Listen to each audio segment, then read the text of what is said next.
Muy bien. Esta preciosa mañana vamos a reflexionar sobre el segundo tema que habla de la conexión con el Señor, la conexión con Dios. El título de este tema es La conexión a Dios exige lealtad. Vuelvo a repetir, la conexión a Dios exige lealtad. Basado en el Evangelio de Juan, capítulo 13, versículos 21 al 27 y 31 a 35. Juan 13, 21 a 27 y después 31 a 35.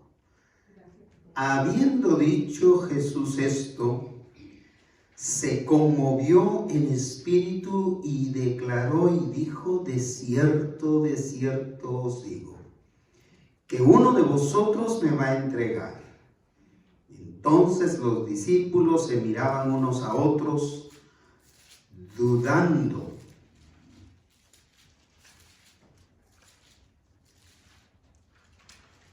¿De quién hablaba? Y uno de sus discípulos, al cual Jesús amaba, estaba recostado al lado de Jesús. A este, pues, hizo señas Simón Pedro para que preguntase quién era aquel de quien hablaba. Él entonces, recostado cerca del pecho de Jesús, le dijo: Señor, ¿quién es? Respondió Jesús: a quien yo diere el pan mojado, aquel es. Y mojando el pan, lo dio a Judas Iscariote, hijo de Simón. Y después del bocado, Satanás entró en él. Entonces Jesús le dijo: lo que vas a hacer, hazlo más pronto. 31. Entonces, cuando hubo salido, dijo Jesús: ahora es glorificado el Hijo del Hombre, y Dios es glorificado en él. Si Dios es glorificado en él, Dios también le glorificará en sí mismo, y enseguida le glorificará. Hijitos, aún estaré con vosotros un poco, me buscaréis. Pero como dije a los judíos, así os digo ahora a vosotros: a donde yo voy, vosotros no podéis ir. Un mandamiento nuevo os doy, que os améis unos a otros. Como yo os he amado, que también os améis unos a otros. En esto conocerán todos que sois mis discípulos, si tuviereis amor los unos con los otros.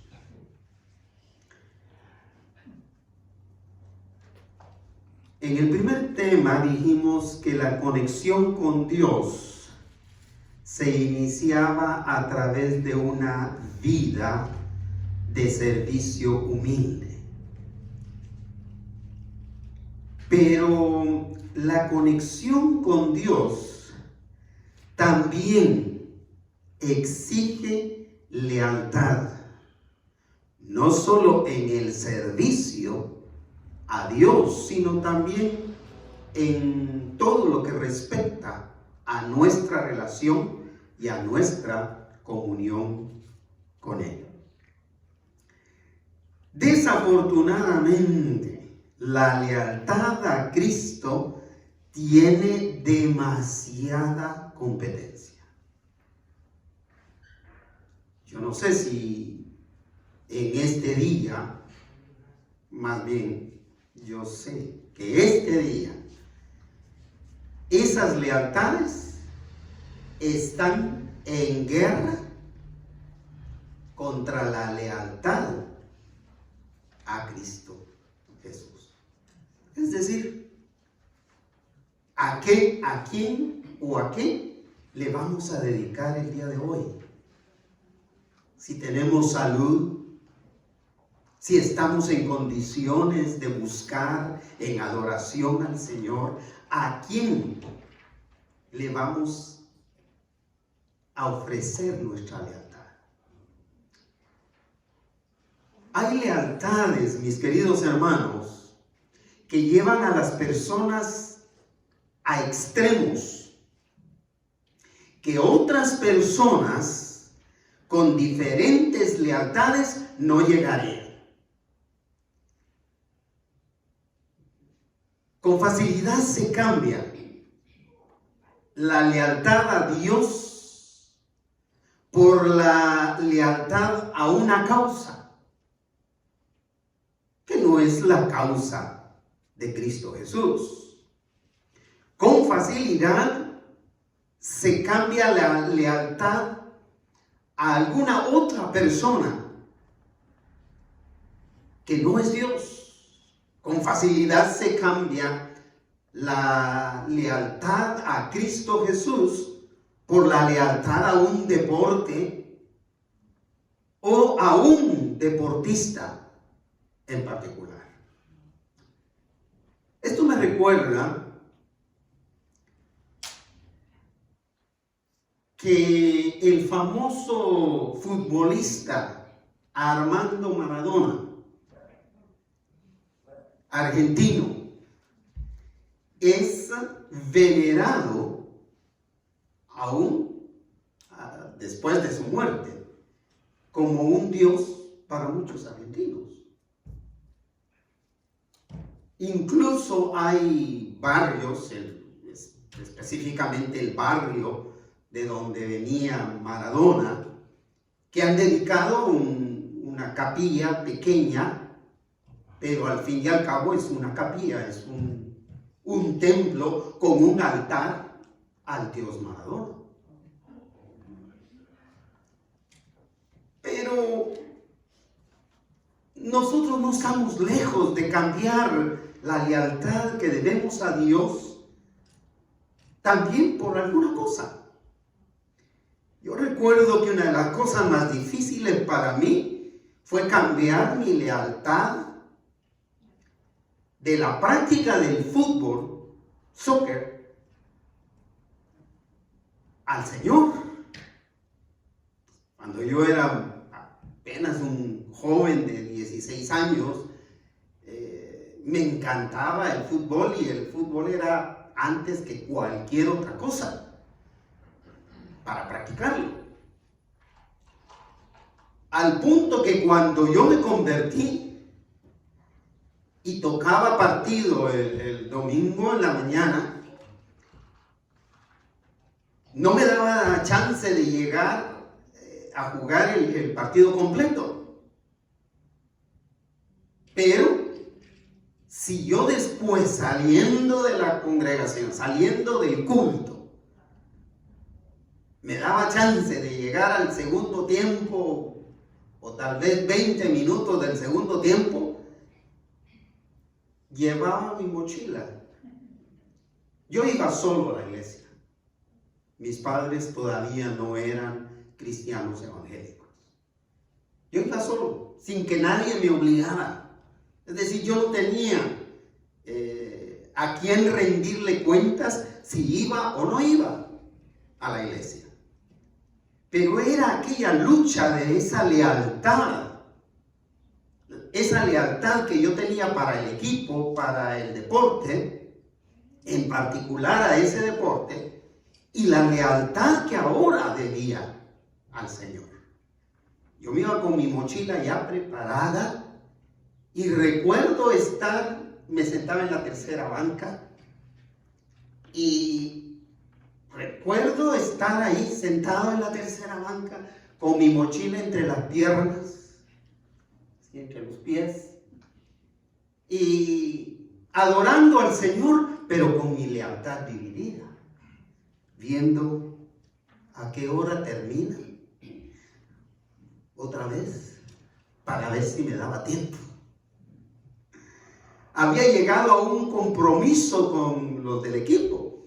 Y como no jugaba mal, ellos me respetaban que yo llegara, aunque fuera los últimos 15 minutos, para jugar en el partido. O sea que las lealtades están constantemente, van a estar constantemente en lucha contra la lealtad que exige la conexión con el Señor.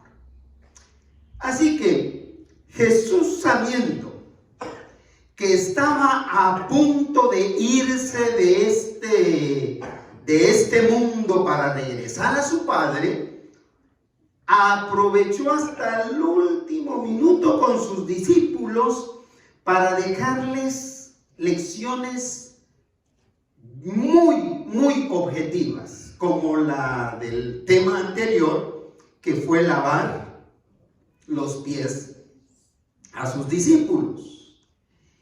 Y ahora, con la lección objetiva que también marcaría la vida de los discípulos por el resto de sus días. Por eso, aunque Jesús sabía que uno de ellos lo iba a traicionar, ¿quién? Judas, muy famoso por eso. Y aún Judas, sabiendo que la sentencia para un traidor desde la tradición judía era la muerte, aún sabiendo eso, Judas lo traicionó a Jesús. Quitó su lealtad de Jesús para entregársela a sí mismo, según podemos estudiar de este pasaje. El Señor, sabiendo que uno lo traicionaría, que otro lo negaría, y no una, sino 3 veces. ¿De quién hablamos? De Pedro. Pero además sabiendo que el resto lo abandonarían en el momento que más los necesitaba. Solo uno de los 12 o de los 11 restantes estaba con él cuando fue crucificado. ¿Quién es? El escritor de este evangelio, Juan. Y que estaba al lado de María, la madre de Jesús, y a quien Jesús le dijo: por favor, encárgate del cuidado de mi madre. Pero aún sabiendo que lo traicionarían, que lo abandonarían, que lo negarían, el Señor Jesús optó por mantenerse leal a su misión redentora por ellos, por sus discípulos, para demostrarles que la relación con Dios, mis queridos oyentes, requiere lealtad. Requiere lealtad. Dios conoce cuánto le amamos. Dios sabe cuánto le amamos. No le podemos mentir que nosotros le amamos así, como dicen los niños, ¿verdad? Dios conoce si nosotros le amamos así.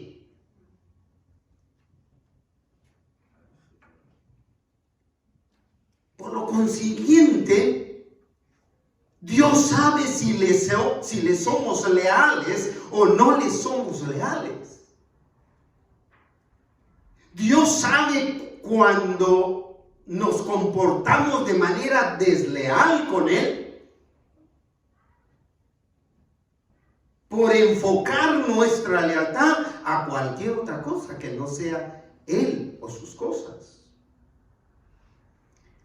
Así que por la pregunta con la que yo quisiera que abriéramos nuestro entendimiento, nuestro corazón a este tema, la conexión a Dios exige lealtad, la pregunta para mí es la siguiente: ¿es evidente, o sea, visible, nuestra lealtad a Dios? ¿Es visible a los demás? No porque usted lo dice. La pregunta ¿es visible tu lealtad, hermana, a Dios? Ante tu cónyuge, ante tus hijos, ante tus vecinos, ante tus compañeros de trabajo, ante las demás personas que te rodean, ¿es visible? ¿Lo pueden ver? En este pasaje se hacen visibles las dos: la lealtad a Dios y la deslealtad a Dios.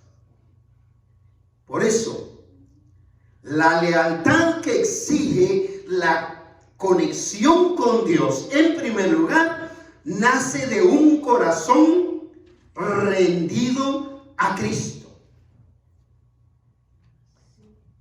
Esto es vital. En otras palabras, no podemos exigir lealtad a Dios de una persona cuyo corazón no se ha rendido a Cristo Jesús. ¿Sabe por qué tenía yo esa lucha al principio de haberme convertido en un creyente del Evangelio de Cristo Jesús? Porque yo había rendido mi corazón al Señor y yo sentía aquella lucha, aquella dificultad. Yo sabía que no estaba haciendo lo correcto. Yo tenía mi lealtad dividida. Y yo logré la paz en mi corazón hasta que pude ser leal a una sola cosa. Bendito sea el Señor, y por la gracia y la misericordia del Señor opté por serle leal a Él, al Señor. Pero la primera cosa es que nace de un corazón rendido a Cristo. Es decir, que solo quien ha rendido por fe su corazón a Cristo podrá ser leal a Dios y podrá mantenerse leal a Dios en todo lo que Dios significa o representa para él. El primer versículo de este pasaje que leemos es el versículo 21. Habiendo dicho Jesús esto, se conmovió de espíritu. Habiendo dicho Jesús, ¿qué? ¿A qué se refiere con esto? Se refiere a que su hora había llegado, de que eran los últimos minutos para ser entregado y empezar ese camino hacia la cruz del Calvario, para sufrir y para morir. A eso se refiere. Pero habiéndoles explicado esto, ¿qué fue lo que pasó con Jesús? Se conmovió. Se conmovió en espíritu. El verbo conmover en griego se puede traducir de otras maneras. Se puede traducir como Jesús se disgustó, en el sentido que se incomodó. Después de que Él les dijo, ya llegó mi hora, el Señor se inquietó. Puede ser la otra traducción. Puede ser se acongojó, se apenó. Y algunos lo traducen como se angustió. Sintió angustia. Porque aquel momento de sufrimiento estaba precisamente por llegar. Lo cual le hizo declarar lo siguiente, versículo 21, y declaró y dijo: de cierto os digo, es decir, verdaderamente, en verdad quiero decirle lo siguiente. Lea conmigo el resto del versículo. Que uno de vosotros me va a entregar. Qué declaración más perturbadora, ¿no es cierto?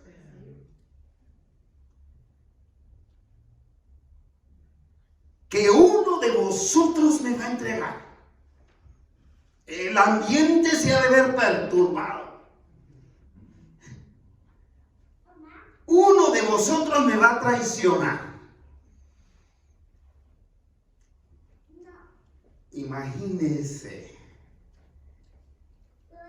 el ambiente que pudo haberse aflorado en ese momento. Pero esto indica que ese uno, sin duda alguna, lo sabemos ahora, era Judas. Pero sabemos, por esta declaración del Señor, que para el Señor no era desconocido. Es decir, al Señor no lo agarró por sorpresa la traición de Judas. Una de las cosas que hasta hace 2 años, con la ayuda del hermano Cole, 2 años, no, 3 años, con la ayuda del hermano Víctor Cole, yo me quité de encima, fue aquel temor a ir de vacaciones. Precisamente porque yo no tuve la habilidad y la bendición y la virtud que tenía el Señor Jesús de conocer la profundidad de los corazones. Porque en el 2006 yo no estaba preparado. Si usted me hubiera dicho que en el 2006 se iban a levantar unos cuantos en la congregación, yo ni lo hubiera imaginado. Una semana antes andaba pidiéndoles ride a ellos y anduve con ellos del brazo, si usted quiere decirlo así, y yo nunca percibí aquella bomba que se venía. Me dejó con un trauma espiritual y emocional, que yo no quería darle la espalda a nadie, porque la traición es sumamente perjudicial para cualquiera. Para el Señor no lo agarró de sorpresa. Pero vea el versículo 22. Entonces los discípulos se miraban unos a otros. ¿Qué más dice? Dudando de quién hablaba. En todas esas películas donde hay un informante, un soplón, o como dicen los colombianos, un sapo. Es interesante que el ambiente que se puede venir cuando hemos hablado, conversado, solamente estas 4 personas que estamos aquí, estas 3 hermanas y yo, hemos conversado de un asunto Y ese asunto se sabe fuera de estos 4. ¿Qué significa eso? Que hay un sapo.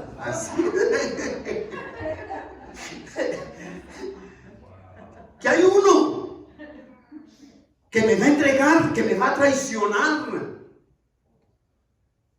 Y hermano, el impacto más fuerte que yo sufrí en el 2006 fue ver gente que yo no me imaginaba.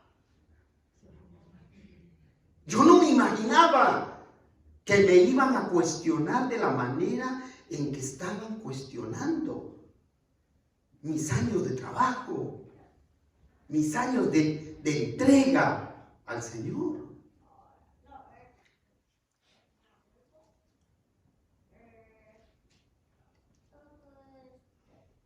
Me imagino que los discípulos así se quedaron. Porque aunque Jesús sabía que Satanás ya había puesto esa intención de la traición en el corazón de Judas, los discípulos no tenían ni la más mínima idea de quién podía ser. Pues Judas era, ¿quién era? Un apóstol. Pero ¿qué servicio tenía en particular? ¿Qué función tenía dentro de los 12? Él era el tesorero. Cuidado. Tesorero y ladrón. Y ¿sabe qué es interesante? Porque dentro de ese grupo, y mire, hoy lo estoy compartiendo con bondad, con amor, con perdón. Yo ya superé esa situación. Si no, no me hubiera ido de vacaciones, hermano Víctor. Y ya estoy planeando otra vez pedirlas. Bueno, dicho sea de paso. Dicho sea de paso. Pero bueno, es interesante que una de las personas que encabezaron ese movimiento era, bueno, estaban todos los miembros de la Comisión de Finanzas, empezando por la tesorera.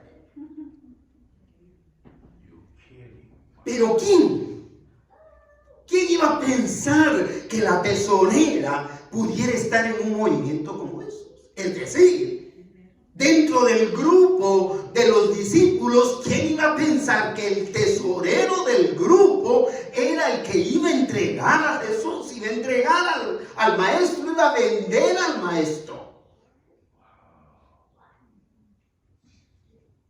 En medio de esa perplejidad que quedó de la declaración que hizo el Señor Jesús, entonces resalta en verdad quién ha rendido su corazón al Señor y quién no.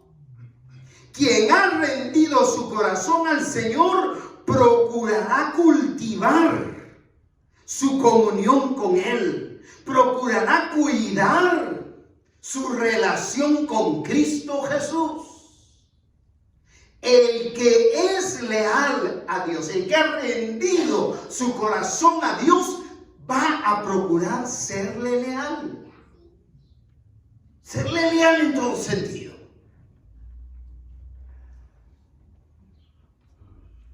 Continúa el versículo 23 y 24, que son los que reflejan precisamente este aspecto. Y uno de sus discípulos, al cual Jesús amaba, estaba, lean esa palabra conmigo, estaba recostado al lado de Jesús. Y uno de sus discípulos es el que escribe, Juan. Él está hablando de sí mismo. Él está hablando en tercera persona.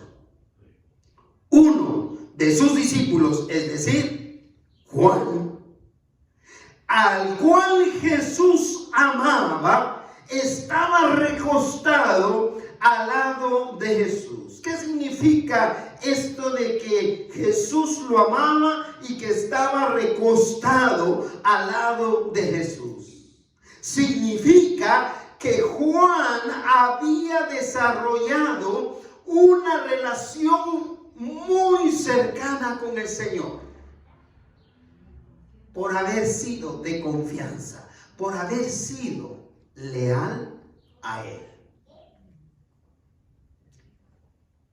Quiero resaltar esta expresión recostado porque lo leímos al principio en el tiempo de oración.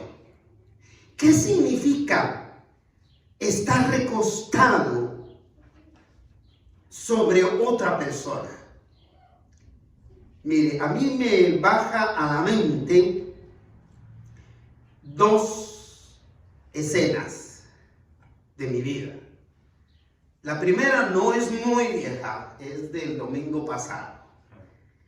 Al regresar de compartir con una familia, con quien estuve muy contento compartiendo con todos, sucedió algo que es la primera vez. Yo me senté en medio, como usualmente lo hago, en medio de mis dos nietos. Y el mayorcito, su costumbre anterior es que si se quedaba dormido en el camino. Y si se recostaba era porque ya se había dormido, ¿verdad? Pero esta vez hizo algo por primera vez especial. Preparó mi hombro. Preparó su almohada. Con mi hombro preparó su almohada. Buscó acomodarla. Intencionalmente se recostó y se quedó dormido. ¿Sabe qué significa eso? Una relación de cercanía, una relación de confianza, una relación de seguridad. Él se sentía seguro al lado de su abuelo, al lado de su abuelito.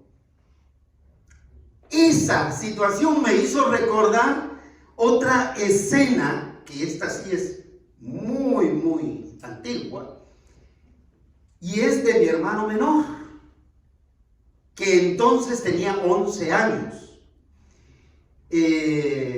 Yo le llevo unos años a él, unos años más a él, y empezaba yo el ministerio, y él me acompañaba a la iglesia. A veces nos íbamos en motocicleta, pero la mayoría de las veces íbamos en autobús y regresábamos en autobús, y teníamos que tomar 2 autobuses, y era tiempo en que se podía dar tarde de la noche y no pasaba nada.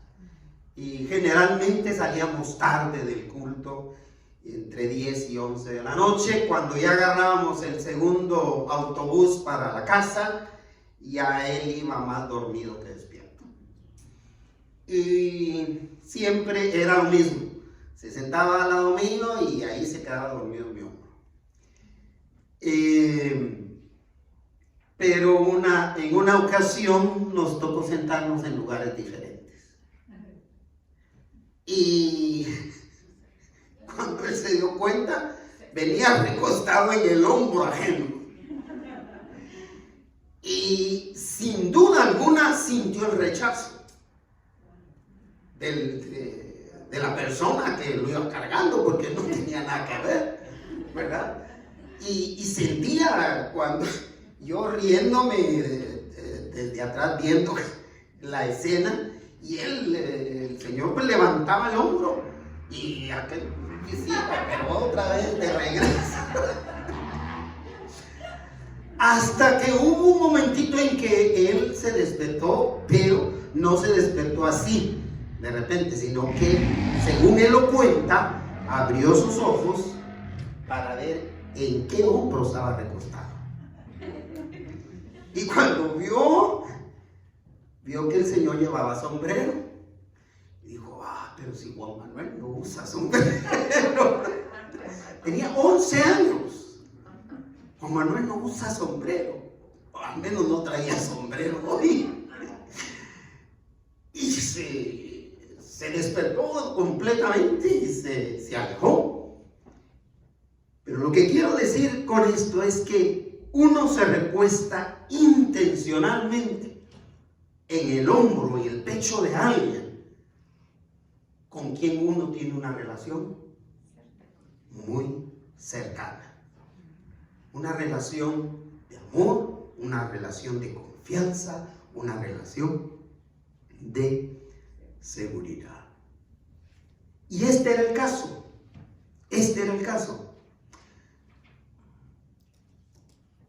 Así que en medio de esa perplejidad de la declaración que les acaba de hacer, resalta que Juan estaba rendido al Señor. Había rendido su corazón al Señor. Y por eso estaba recostado sobre él. Vea el versículo 24. Dice, a este, o sea, a Juan, pues, hizo señas Simón Pedro. ¿Para qué? Para que le preguntase a Jesús quién era aquel de quien hablaba.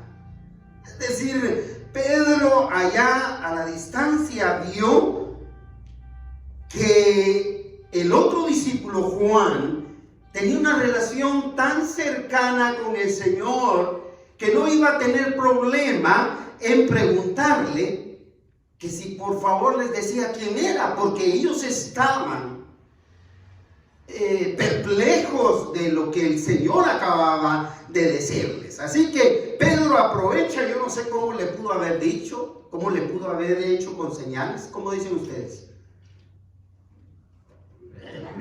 De alguna manera, pero pregunta, por favor pregunta, ¿verdad? Aprovecha esa cercanía que tienes con él. Y el versículo 25 continúa diciendo, él, hablando de Juan, entonces, ¿qué dice? Recostado cerca del pecho de Jesús, le dijo, lea conmigo, Señor, ¿quién es? La pregunta de Juan pone en evidencia que Juan tenía un corazón rendido al Señor y por lo tanto puso en evidencia que él era leal a Cristo. En otras palabras, no era él quien iba a entregarlo. Notamos. Él estaba seguro, Juan estaba seguro de que no se trataba de él. Por eso no dudó en preguntarle. Por eso siguió las indicaciones, las señales que le hizo Pedro para decirle, Señor, ¿de quién se trata? ¿Quién es? Pero esta pregunta también puso en evidencia cómo el egoísmo y la hipocresía de una persona había llegado al extremo. Porque no solo Juan preguntó, sino que según los otros evangelios, siguieron los discípulos. Los demás se animaron. Yo no sé si el segundo, no dice los turnos que tomaron, pero yo no sé si el segundo fue Judas. Para poner en evidencia ¿qué? su egoísmo, para poner en evidencia ¿qué? Su traición, porque él sabía que lo iba a entregar.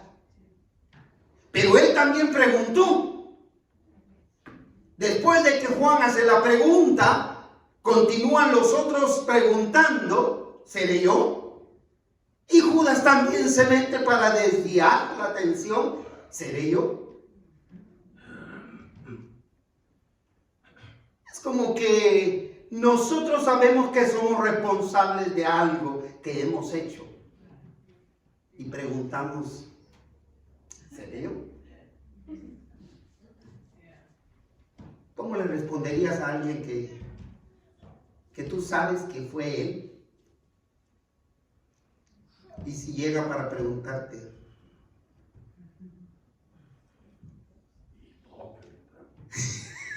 pues está fuerte para ir con el hermano Cora. No vaya con el hermano Cora. Yo hubiera sido un poquito más discreto, tal vez le hubiera dicho, seré yo.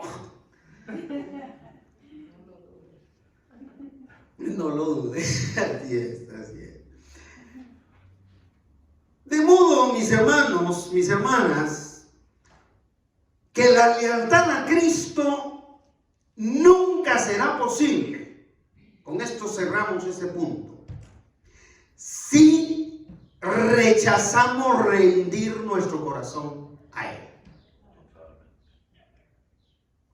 Judas no pudo ser leal porque no había rendido su corazón a Cristo. Vea el versículo 26 y 27. Respondió Jesús a la pregunta de ¿quién? ¿Quién es? Respondió Jesús: a quien yo diere el pan mojado, aquel es. Y mojando el pan, lo dio a Judas Iscariote, hijo de Simón. ¿Lo evidenció el Señor? No. No lo evidenció, fíjese. Pareciera, hermana Saraí, pero no lo puso en evidencia. ¿Sabe por qué? Porque dar el pan mojado era una costumbre a alguien, era una costumbre judía, reservada solo para alguien que era muy especial. Entonces, cuando se lo da, esa es una razón, cuando se lo da a Judas, lo que está diciendo, de acuerdo a la costumbre judía, es: Judas es muy especial para mí. ¿Se da cuenta? No tan interesante de esto. Pero la segunda razón por la que no lo evidenció fue porque continuó, según los otros evangelios, dando el pan mojado a los demás. Y en todo caso, si el Señor hubiera querido, tercera razón, evidenciarlo, no se hubieran dado por las ramas diciendo: al que yo le dé el pan mojado, o al que tiene el pelo más largo, o al que tiene barba, o al que no tiene barba. No hubieran dado por las ramas. ¿Qué hubiera hecho? ¿Cómo hubiera respondido? Es Judas. ¿Y qué le hubiera pasado a Judas? Los 11 se lo hubieran, empezando con Pedro. Si al otro fulano judío le voló la oreja, imagínese a Judas. Y la sentencia para un traidor en esa época, ¿sabe cuál era? La muerte, la horca. Ahí mismo lo hubieran mandado a ahorcar. Versículo 27. Vea cómo cierra el punto. Y después del bocado, después de que tragó, ¿qué dice? Satanás entró en él. ¿Y qué más? Entonces Entonces Jesús le dijo, lo que vas a hacer, hazlo de voladita. Hazlo más pronto. Recordemos, Jesús estaba angustiado. Y le dijo Jesús, lo que vas a hacer, hazlo pronto. Lo cual tampoco los demás discípulos lo entendieron. Es el tesorero, tal vez lo está mandando a comprar comida o cualquier otra cosa. Satanás entró en él. Esta es una expresión que significa que Judas había decidido voluntariamente continuar con el plan de entregar a Jesús. No importaba qué. Una vez él se comió el pan que le dio Jesús, entró Satanás en su corazón, porque Satanás entra en dominio de todo corazón que no ha sido rendido a Cristo Jesús. El único corazón que no puede habitar Satanás es el que ya está habitado por Cristo Jesús. Responde eso una pregunta de hace un par de meses, ¿verdad, hermano Cole? El único corazón al que Satanás no entra, no posee, a la persona que no puede ser poseída por Satanás, es aquella que ya está habitada por Cristo Jesús. Judas escogió ser desleal porque su corazón no estaba rendido a Cristo Jesús. La lealtad, entonces, que exige nuestra conexión con Dios, en segundo lugar, se fortalece en el sufrimiento por su causa. El sufrimiento, ya tenemos que dejar de pensar que el sufrimiento por seguir a Cristo es un fin en sí mismo. El sufrimiento no es un fin en sí mismo, sino es un medio para fortalecer la lealtad a Dios. Esta es la lección que el Señor les va a dar. Cuando sufrimos por la causa de Cristo Jesús, hermanos, lo que Dios está haciendo en nosotros es fortaleciéndonos nuestra lealtad a Él. El Señor se fortaleció en el sufrimiento para darle gloria a Dios. Vean los versículos 31 en adelante. Entonces, cuando hubo salido, ¿quién? No, Judas. Le acaban de decir que se fuera. Entonces, cuando hubo salido Judas, dijo Jesús, lea conmigo, ahora es glorificado el Hijo del Hombre. ¿Quién? Jesús. Él es glorificado. Ahora es glorificado el Hijo del Hombre. Y Dios Padre, es glorificado en Él. Vean la sencillez de este versículo 31 que escribe Juan. Jesús lo que estaba diciendo es que Él no veía el sufrimiento que se le venía encima como un obstáculo vergonzoso. Él no estaba viendo la muerte en la cruz como una sentencia vergonzosa, a pesar de que la muerte de cruz era solamente para los peores criminales, reservada. Jesús no vio la muerte de cruz como un acto vergonzoso, como algo que lo iba a avergonzar, sino vio respondiendo, como decía el tema la semana pasada de resurrección, respondió a las expectativas de muerte con esperanzas de vida glorificada con Dios. Vio la muerte como una oportunidad para glorificar al Señor. ¿Qué dice? Dijo Jesús, ahora es glorificado Jesús. Y Dios el Padre es glorificado en él. De la manera que el sufrimiento de Cristo fue para la gloria de su Padre, el sufrimiento que vendría sobre los discípulos más tarde sería para glorificar a Dios. Y vea que todos los apóstoles tuvieron sufrimiento después de la muerte de Jesús, pero todos glorificaron el nombre del Señor. El versículo 32 cierra este aspecto de la glorificación. Si Dios es glorificado en él, si Dios Padre es glorificado ¿en quién?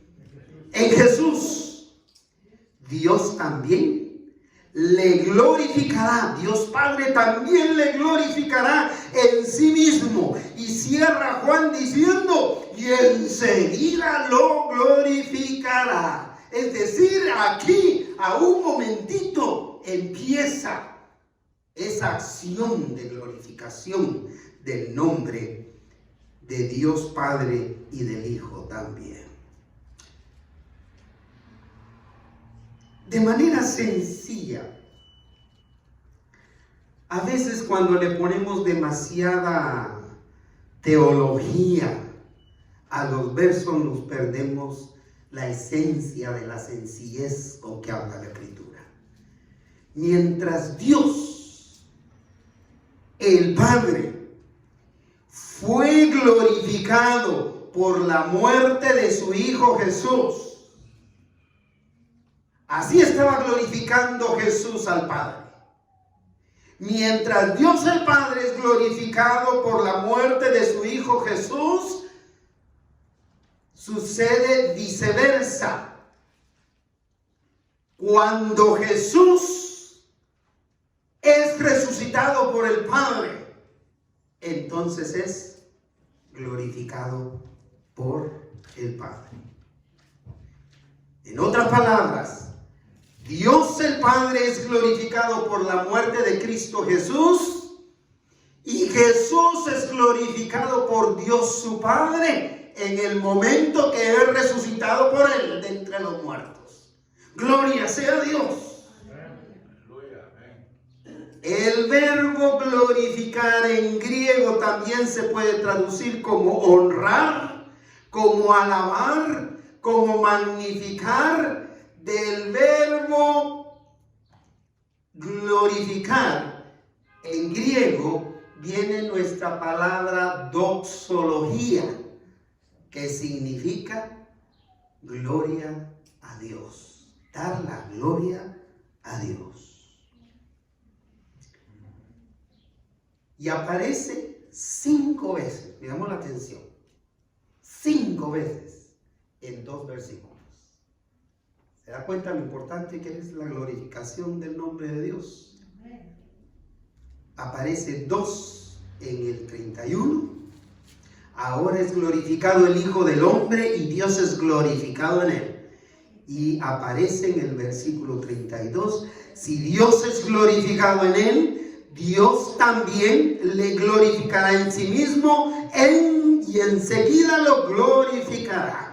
En preparación entonces de sus discípulos, Jesús tiernamente les anuncia lo que está por venir, lo que está por llegar.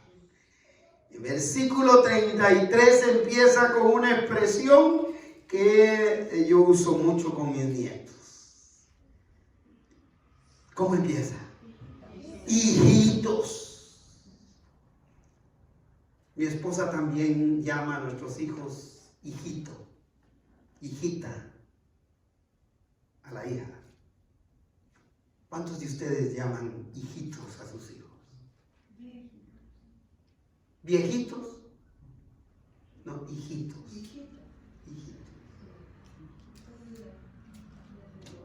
Hermana Armida llamó hijito a uno de sus hijos, no sé si fue al mayor, pero aquí lo llamó hijito.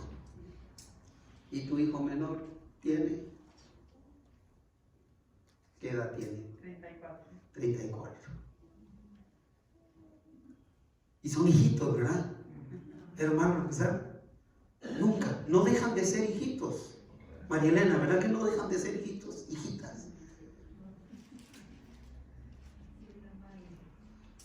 Hijitos. Y les dice dos cosas. Aún estaré, la primera, aún estaré con vosotros un poco. ¿Qué significa eso? No más tantito, en breve me voy. Nomás estaré un poco con ustedes, un poquito más con ustedes. Ya nos está preparando. Y la segunda, me buscaréis, pero como dije a los judíos, así os digo a vosotros. ¿Qué? A donde yo voy, vosotros no podéis ir. ¿Por qué? ¿A dónde iba el Señor? A la muerte, a la cruz del Calvario. Ninguno de sus discípulos, por más leales, por más buenos que fueran, podía ocupar el lugar del Señor en la cruz. Gloria sea a Dios. Ahí, a donde fue el Señor Jesús, solo Él pudo ir. Nadie más tenía la capacidad, la habilidad, el poder y la autoridad para ir.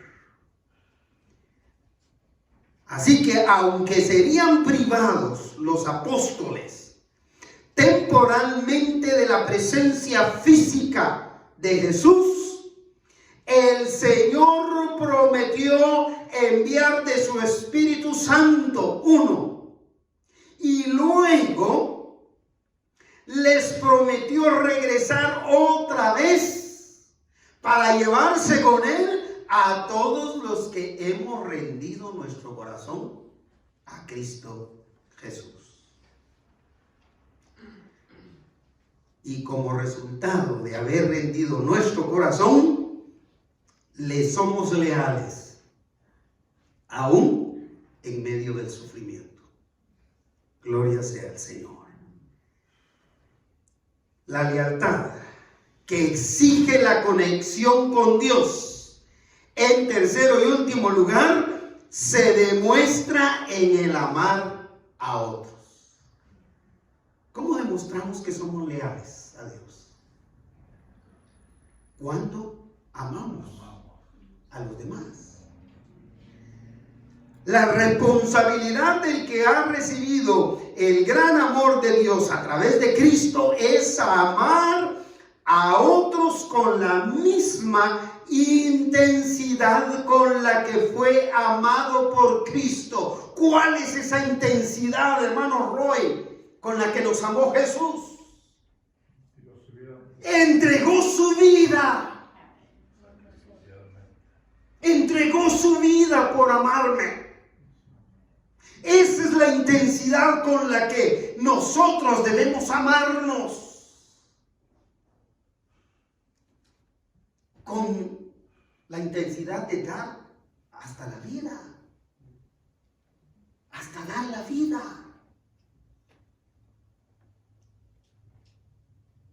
Veamos el versículo 34. Después de todo esto les dice, leamos juntos, un mandamiento nuevo os doy. Hasta ahí. Un mandamiento nuevo. ¿Es nuevo?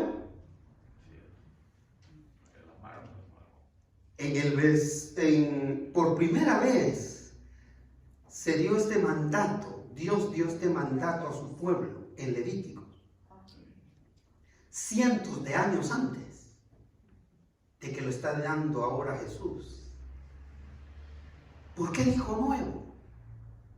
Si ya tenía cientos de años que lo había dado. Dijo: un mandamiento nuevo os doy. Es decir, nuevo en intensidad. Eso significa amar hasta dar la vida si es necesario. Un mandamiento nuevo os doy. Vea cómo termina el versículo. Que os améis unos a otros. ¿De qué manera? Como yo os he amado. Que también os améis unos a otros. Jesús se está refiriendo a que es nuevo en el sentido de que es un amor de calidad que va mucho más allá del círculo familiar. Mire, yo no tengo duda de que pudiéramos dar la vida por un hijo, por una hija, por mi padre, por mi madre. Podría donarle mi corazón si usted quiere a un familiar de sangre. Pero el amor que está, el mandamiento que el Señor está dando acá es nuevo porque va mucho más allá del círculo familiar. Es decir, estar en disposición de dar la vida incluso por los que no conocemos, por los que no, aquellos que no somos familiares. Fíjese que este mensaje puso en mi corazón el deseo hoy. Manejo poco para venir al templo, pero puso en mi corazón el deseo de orar por las personas que vi caminando hoy aquí. Y en estas 2 millas y media, ya las tomé exactamente, que yo manejo, vi tanta gente y se veía tanta gente con necesidades grandes. Esa es la clase de amor que este mandato nos da. Para cerrar el punto, seremos reconocidos como hijos de Dios a medida que demostremos el amor de Dios unos para con otros. Es decir, hermanos, debe conmovernos la muerte de tanto niño, de tanta mujer, de tanto hombre de la tercera edad que están muriendo en Ucrania. Debe conmovernos. Pero de igual manera debe conmovernos la muerte de tanto niño. Aún niños cargando fusiles en Irán o en todos esos pueblos árabes. Debe conmovernos la muerte y la necesidad de cualquier ser humano en la existencia de este mundo. No solo los hispanos,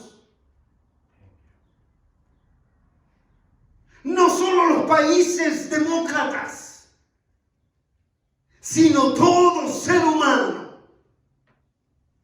que muere sin haber experimentado poner su fe en Cristo Jesús. El versículo 35 cierra el pasaje en estudio. Leámoslo juntos. En esto, es decir, en el amarnos con esa intensidad, ¿qué dice? conocerán todos tus familiares, pero todos los que no son tus familiares también. Todos que sois, ¿qué? Mis discípulos. Leamos juntos. Si tuviereis amor los unos con los otros. ¿Sabe cuándo dejé yo de ser tan exigente y tan estricto con mis hijos en su manera de vestir? Dejé que se dejaran crecer el pelo los dos varones como quisieron, sin obligarlos a que tuvieran un corte como el mío de los 70. Bueno, de los 70 no, porque de los 70 lo usaba largo. ¿Me explico? Sí. Ni les digo cómo me decían, porque van a creer que, van a decir que mucha arrogancia, pero en esto conocerán todos que sois mis discípulos si tuvierais amor los unos con los otros. La identificación con Dios, la identificación de nuestra conexión con Dios no la define la vestimenta. Así que, hermano, no se preocupe por la corbata, es un protocolo. Para los que nacimos en una congregación donde el pastor nunca nos dejó subir a la plataforma sin corbata. Me quería poner un saco que me quedaba grandísimo.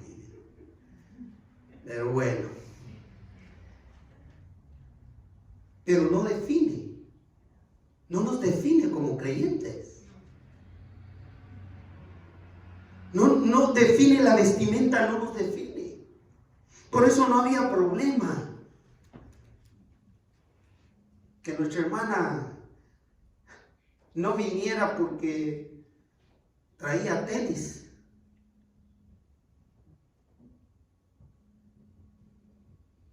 Si se siente cómoda con tenis, bienvenida.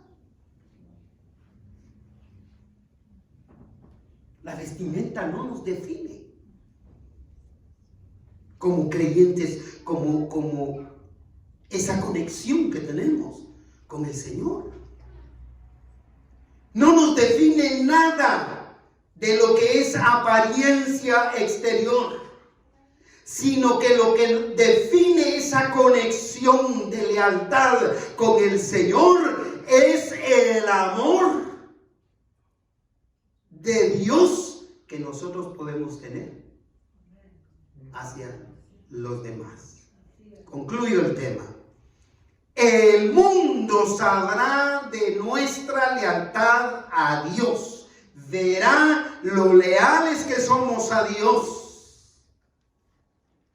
A través de la fe en Cristo Jesús, en la misma medida que manifestemos genuinamente y constantemente el amor sacrificial de Cristo Jesús a todas las personas que nos rodean. Jesucristo lo dio todo a favor del pecador, incluyendo su vida para perdón de pecados. Si usted no ha recibido a Cristo, donde quiera que usted esté, abra su corazón, rinda su corazón a Cristo, pídale a Jesús que entre en él como su Salvador personal. Acepte que es pecador, que es pecadora, pídale perdón por sus pecados. De esa manera usted podrá experimentar la salvación que Dios ofrece a través del amor de Jesucristo a todos aquellos que se acercan a Él para recibirlo. En Cristo Jesús hay perdón de pecados y vida eterna para todos. Si hay alguien que quiere recibir al Señor, manifiéstelo. Si usted ya lo hizo, no tiene que volver a hacerlo. Pero hay alguien. Indíquemelo. Indíquelo para que demos gracias a Dios por usted. Si usted ve este mensaje de la palabra del Señor y hace decisión por Cristo Jesús, yo le invito a que lo dé a conocer a alguien cercano, para que usted también se pueda congregar con otros que hemos entregado la vida.